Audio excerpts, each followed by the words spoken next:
আলহামদুলিল্লাহ ইরানের বিজয় হয়েছে। ৩৮ দিনের এই ভয়াবহ যুদ্ধে আমেরিকা অনেকটা পিছু হটে গেছে। পাকিস্তানকে দিয়ে মধ্যস্থতা করতে বাধ্য হয়েছে।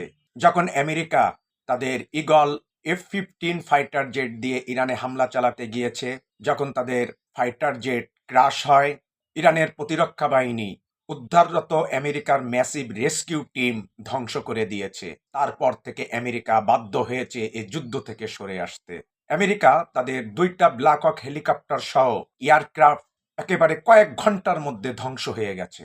এই ঘটনার সাথে মিলে যায় ইরানের ৭৯ সালের বিপ্লবের পর আমেরিকা যখন তাদের এম্বাসিতে ডিপ্লোম্যাটদের উদ্ধার করতে গিয়েছিল, তাদের ডেল্টা ফোর্সকে পাঠিয়েছিল। ডেল্টা ফোর্স হচ্ছে সর্বোচ্চ পর্যায়ের অত্যাধুনিক কমান্ডো। মরুভূমিতে যে নাস্তানাবুদ হয়েছিল আমেরিকার ডেল্টা ফোর্স, তার বাস্তবতা এই পাইলট উদ্ধার অভিযানে দেখা গেছে। আমেরিকা এ যুদ্ধে পরাজিত হয়ে গেছে। নতুন বিশ্ব ব্যবস্থা এখন আসছে। এই বিজয়ের ধাক্কা বাংলাদেশেও আসবে ইনশাআল্লাহ। সবাইকে অসংখ্য ধন্যবাদ। আমাদের ইউটিউব চ্যানেল কাউন্টার ইমেজের সাথে থাকুন। আসসালামু আলাইকুম।